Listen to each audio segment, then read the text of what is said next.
Hi friends, this is your real estate partner Suresh Reddy. ఈరోజు మరొక విషయం గురించి తెలుసుకుందాం. ఈ వీడియోలో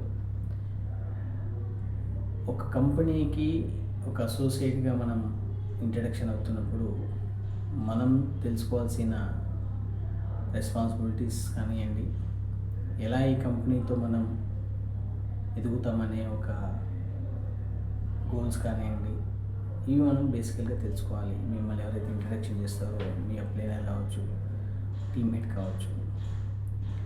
సో ఫస్ట్ ఆఫ్ ఆల్ మనం అసోసియేట్స్ ఎవరైతే రిక్వైర్మెంట్ చేస్తున్నారో ఫస్ట్ నేను ఇవ్వాల్సిన 2 పాయింట్స్ చెప్తాను. ఈ 2 పాయింట్స్ మీద మీరు కరెక్ట్గా చేసుకుంటే మంచి టీము, మంచి బిజినెస్ అవుతుంది. సో దానికన్నా ముందు నేను ఒక చిన్న విషయం చెప్పాలనుకుంటున్నాను. రియల్ ఎస్టేట్ రంగంలోకి వస్తే చాలా కోట్లు సంపాదించవచ్చు అని కొంతమంది చెప్తున్నారు. అది కరెక్ట్ కాదండి.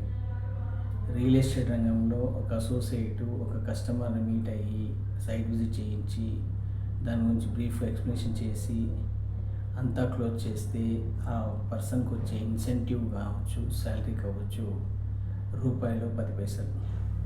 సో దయచేసి కస్టమర్ పాయింట్ ఆఫ్ వ్యూ చూడండి, అసోసియేట్ పాయింట్ ఆఫ్ వ్యూ చూడండి.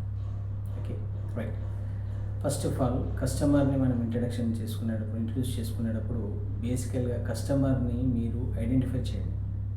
ఆయన ఇన్వెస్ట్మెంట్ చేయడానికి ఉన్నాడా, లేదా ఆయన ఫైనాన్షియల్గా ఏదైనా స్ట్రగుల్ అవుతున్నాడా, ఫస్ట్ అది మీరు అబ్జర్వేషన్ చేయండి.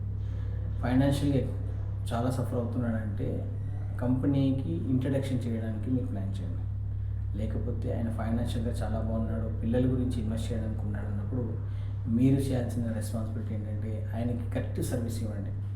ప్రాపర్ డాక్యుమెంటేషన్ కానివ్వండి, ప్రాపర్ వెంచర్ డీటెయిల్స్ కానివ్వండి, ప్రాపర్ ఆన్ రిజిస్ట్రేషన్స్ కానివ్వండి, ప్రాపర్గా ఎటువంటి గవర్నమెంట్ అప్రోచ్ వస్తున్నాయి ఇవన్నీ కూడా పిన్ టు పిన్ ఎప్పుడైతే మీరు కస్టమర్కి డే 1 మీరు ఎప్పుడైతే ఇంట్రడక్షన్ అవుతారో స్టిల్ మీరు డాక్యుమెంట్ ఇచ్చే వరకు కూడా మీరు ఖచ్చితంగా ఎంతో అలాంటి సర్వీస్ ఇస్తేనే అప్పుడు ఆ కస్టమరు ఇంప్రెస్ అయ్యి మీకు రిఫరెన్స్ ఇస్తారు, బిజినెస్ చేసుకోవడానికి మీకు ఒక మంచి ఆప్షన్ ఇస్తారు. ఇది నెంబర్ 1.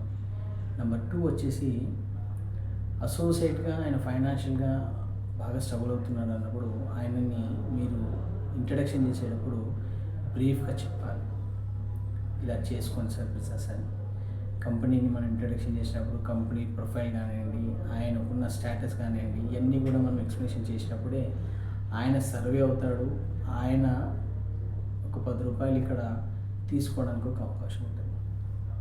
ఓకే, ఇలాంటి విషయాలు నేర్చుకోవడం వల్ల మనం అసోసియేట్గా ఎదుగుతూ ఒక టీమ్ లీడర్ అయ్యి ఒక కంపెనీలో ఒక పిల్లర్గా మనం ఉండడానికి మనకు ఒక చక్కని అవకాశం వస్తుంది. రైట్. సో ఇలాంటి విషయాలు మరో వీడియోలో మీకు ఎక్స్ప్లెయిన్ చేస్తాను. Thank you. All the best.